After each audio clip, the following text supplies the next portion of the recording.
विपक्ष की पार्टी के लोग वहाँ पे सीरियस हैं। ये सिर्फ एक मुंह दिखाई है, क्योंकि जनता सवाल पूछती है विपक्ष के लोगों से कि आप किस लिए विपक्ष हो अगर आप पेपर बैलेट से ही चुनाव नहीं करा पा रहे, अगर मशीनों से ही चुनाव होते रहेंगे तो आप विपक्ष अच्छा विपक्ष नहीं हो।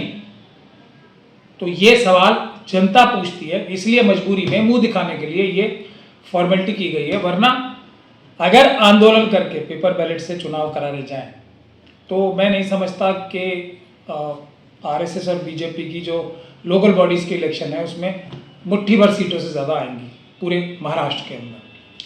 सर, महाराष्ट्र में MBA यानी कि महाराष्ट्र विकास अघाड़ी के लोगों ने चुनाव आयोग से मुलाकात की और इस दौरान उन लोगों ने कई मांगे की हैं, जिसमें बैलेट पेपर से चुनाव, उसके बाद जोड़े गए और काटे गए वोटों की उन लोगों ने जानकारी मांगी है।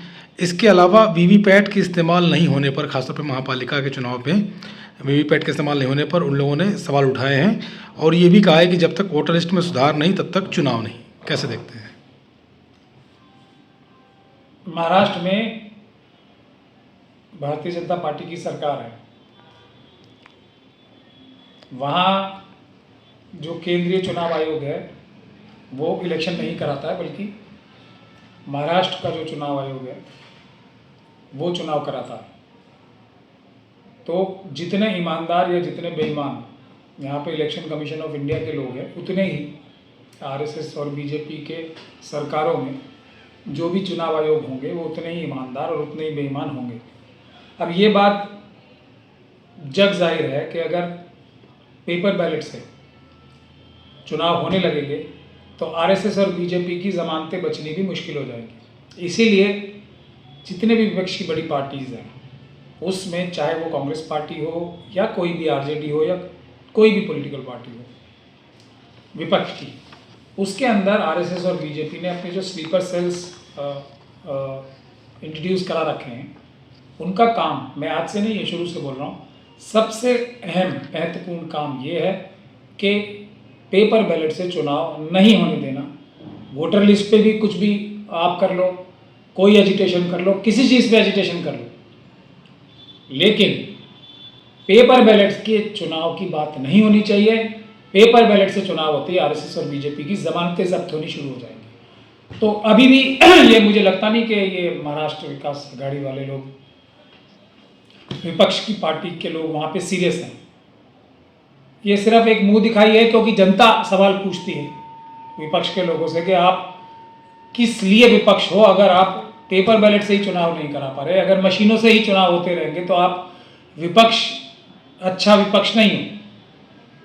तो ये सवाल जनता पूछती है, इसलिए मजबूरी में मुंह दिखाने के लिए ये फॉर्मेलिटी की गई है। वरना अगर आंदोलन करके पेपर बैलेट से चुनाव कराने जाए तो मैं नहीं समझता कि आरएसएस और बीजेपी की जो लोकल बॉडीज़ के इलेक्शन है उसमें मुट्ठी भर सीटों से ज़्यादा आएंगी पूरे महाराष्ट्र के अंदर।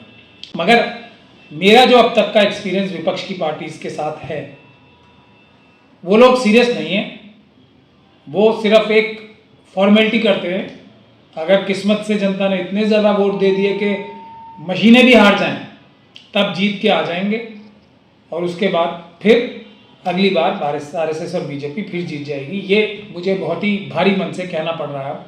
वरना यहाँ तो रिप्रेजेंटेशन ऑफ पीपल्स एक्ट का बहाना देके कि हालांकि जो असेंबली के और पार्लियामेंट के भी चुनाव होते हैं वो भी धारा 59 और 61 कैपिटल A की वजह से गैर कानूनी है पूरी तरीके से चुनाव कराना। अगर उसकी सही रूह को देखा जाए तो, उसकी लेटर इन स्पिरिट में देखा जाए, परंतु स्टेट में तो जो कानून बने हैं उसमें जो मैनुअल्स मशीनों के लिए सेंटर की जो केंद्र चुनाव आयोग है उसने बना रखे हैं वो भी नहीं है वहाँ तो वीवीपैट भी नहीं है। लेकिन अब इन्हें हारने के लिए ही चुनाव लड़ने हैं तो इनकी मर्जी, क्या कह सकते हैं।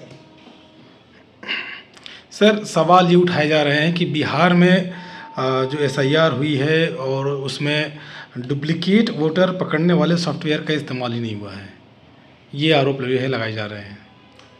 देखिए, ये आरोप लगाने से कुछ हो जाएगा? चुनाव तो हो रहे हैं ना। बहुत सारे योगेंद्र यादव साहब जैसे लोगों ने तो विक्ट्री भी डिक्लेयर कर दी थी कि हमने आधार कार्ड ज्वाइन करा लिया। अभी वही सेम योगेंद्र यादव, और ये साजिश और ये उनका असली चेहरा बेनकाब करने के लिए मैं जनता को याद दिला रहा हूँ।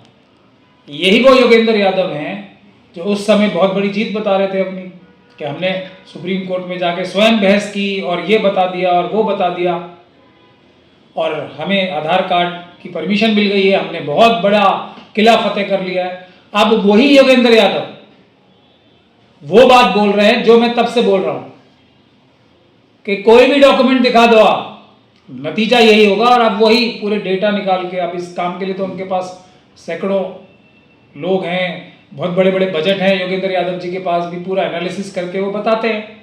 लेकिन इसमें कोई एनालिसिस करने की आवश्यकता ही नहीं थी। वो वही बातें बोल रहे हैं जो मैं चुनाव, जब ये सुप्रीम कोर्ट में पिटीशन डली थी एसआईआर के खिलाफ, जो बात मैंने बोली थी, अब वो निष्कर्ष निकाल रहे हैं। लेकिन अब क्या, अब सारा मुद्दा तब भटका दिया जनता को भी, जनता ने भी बड़ा आंदोलन नहीं किया, और जो राहुल गांधी जी ने और तेजस्वी यादव जी ने एक यात्रा निकाली और उसके बाद वो भी उसको परस्यू नहीं किया।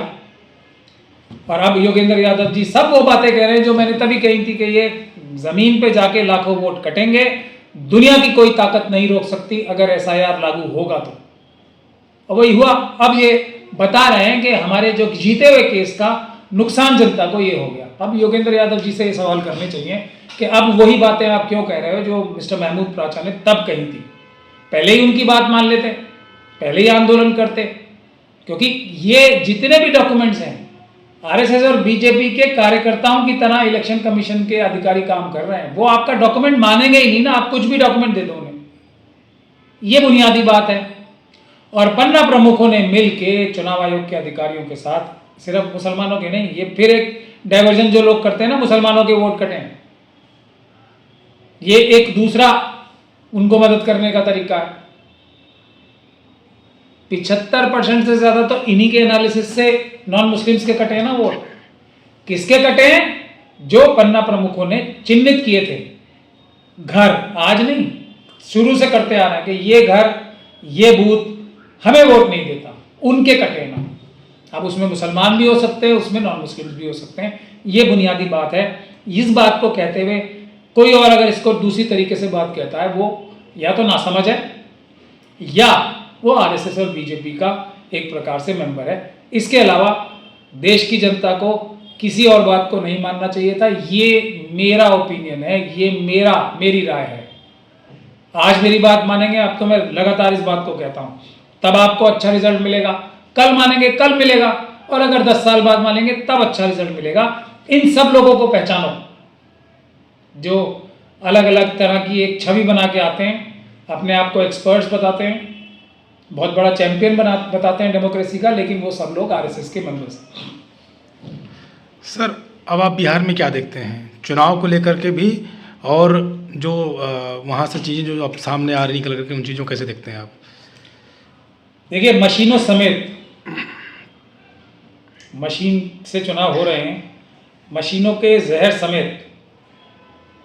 अब ये वोटर लिस्ट तो वोट नहीं डालती ना, वोटर लिस्ट कटने से वोट कट गए, लेकिन जनता तो 99% नाराज है आरएसएस और बीजेपी से। 1-2% जो उनके कार्यकर्ता हैं वही तो हैं उनके साथ। तो वोटर लिस्ट का भी इतना फर्क नहीं पड़ेगा। मैं अभी भी फिर बता रहा हूं, असली फर्क पड़ेगा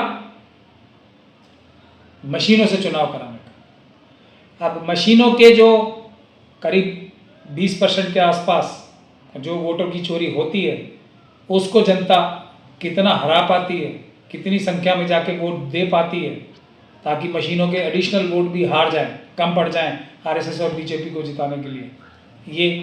ये होने जा रहा है अब, क्योंकि मशीनों से अगर बेलगाम मशीनें चली तो नेक टू नेक रहेगा, क्योंकि जनता इतनी ज़्यादा खिलाफ है। और अगर जितनी मशीनों की ताकत कम होगी, जितनी मशीनों से बेईमानी कम होगी, उतनी ज़्यादा आरएसएस और बीजेपी की सीटें भी कम होंगी। और अगर मशीनों की ताकत को बिल्कुल रोक दिया तो न्यूट्रल इलेक्शन में, निष्पक्ष चुनाव में भारतीय जनता पार्टी की, अब क्योंकि उन्होंने सीटें भी कम हो गई हैं, तो मेरे ख्याल से 15 सीटें आनी चाहिए। 15 से 16वीं सीट आती है, इसका मतलब बेईमानी, मेरा ये कहना। सर, ये जो 20% आप कह रहे हैं मशीनों से, ये सर ये कैसे डेटा का मतलब मामला है ये? और एक्चुअली में क्या था कि कई बार जो है इन चीज़ों को लोगों ने कहा कि जो है ये साबित करिए, लेकिन मशीनों के ऊपर जो है इस तरह की कोई चीज़ साबित नहीं हो पाई। नहीं, कब साबित नहीं हो पाई? ये साबित तो चुनाव आयोग को करना है कि मशीनों से निष्पक्ष चुनाव होते हैं। यही तो मैं बार बार लोगों को समझाता हूँ। ये लोग अगर हमारी बात समझने लगे, जो लोग बहुत बड़े बड़े चैंपियंस बने हुए हैं, मेरा काम नहीं है, जनता का काम नहीं है, पॉलिटिकल पार्टीज़ का काम नहीं है। हमारे देश का जो सिस्टम है ना, इसमें रिप्रेजेंटेशन ऑफ पीपल्स एक्ट, वो इस तरह का है कि चुनाव आयोग को ईमानदार ना मान के हर एक आदमी को सवाल करने, ये सिस्टम है हमारा, इस कानून में लिखा है। चुनाव आयोग को अगर मैं यूं कहूं कि वो ईमानदारी से काम नहीं कर रहा है, ये प्रिजम्पशन है, कानून में है। चुनाव आयोग पे शक करना हर एक नागरिक की, हर एक वोटर की जिम्मेदारी है, और चुनाव आयोग को कि वो बेईमानी नहीं कर रहा है, ये हर नागरिक को साबित करना चुनाव आयोग की जिम्मेदारी है। हमारा सारा चुनाव कराने का सिस्टम इस प्रकार से है। इसीलिए चुनाव आयोग ने इतना जो कागजों में ट्रांसपेरेंट सिस्टम बताया है ना, कि हम वीडियोग्राफी भी कराते हैं, हम ये कराते हैं, हम वो कराते हैं, ये इसीलिए कि देखो हम बेईमान नहीं हैं। हर स्टेज पे मॉक पोल कराते हैं ना, देखो हम बेईमान नहीं हैं, देख लो आप मशीनें ठीक काम कर रही हैं। जब पेपर बैलेट थे तब भी देख लो आप, ये डब्बे खाली हैं, खोल के दिखाते थे जिसमें डब्बों में वो वोट पड़ते थे ना, बैलेट बॉक्सेस, और देख लो आप लोग खुद इसमें सील लगाओ। हमारे ऊपर विश्वास मत करना। सब कैंडिडेट्स अपने जो पोलिंग एजेंट्स हैं उससे साइन कराते थे उस पर, बैलेट बॉक्सेस पे, आज भी कराते हैं। क्यों? कि चुनाव आयोग ये खुद कहता है हम पे विश्वास मत कीजिए आप। तो ये तो चुनाव आयोग के ऊपर हम जो बातें कह रहे हैं कि आप हमें वीडियोग्राफी दो, ये तो चुनाव आयोग की जिम्मेदारी है। चुनाव आयोग को साबित करना है कि वो बेईमान नहीं है, हमें तो सिर्फ बताना है कि हमें शक है आपके ऊपर बेईमानी करने का, और हमने तो इतने सारे सबूत दिए ना सब चीज़ों के। तो वीडियोग्राफी दिखा दे, सब आपको पता लग जाएगा। आंखों से देख लोगे ना आप कितनी मशीनों में क्या क्या हेरफेर हो रही है और किस जगह हो रही है। तो इसी के लिए हमने अलग अलग हाईकोर्ट से भी ऑर्डर ले रखे हैं, और ये बात हम एक दिन करके दिखाएंगे। लेकिन तब तक स्लीपर सेल्स हमसे जीत रहे हैं, सारी पॉलिटिकल पार्टीज को बहकाने में, उनकी टॉप लीडरशिप को बहकाने में। इस बात को मैं तस्लीम करता हूँ, इस बात को मैं मानता हूँ कि स्लीपर सेल्स जो कांग्रेस के अंदर भी हैं, जो दूसरी विपक्ष की पार्टीज के अंदर हैं, वो मुझसे ज़्यादा ताकतवर हैं, और वो अपनी लीडरशिप को बहकाने में आज तक कामयाब है। वो मेरी नहीं सुन रहे, अपने स्लीपर सेल्स की सुन रहे हैं, सीधी बात।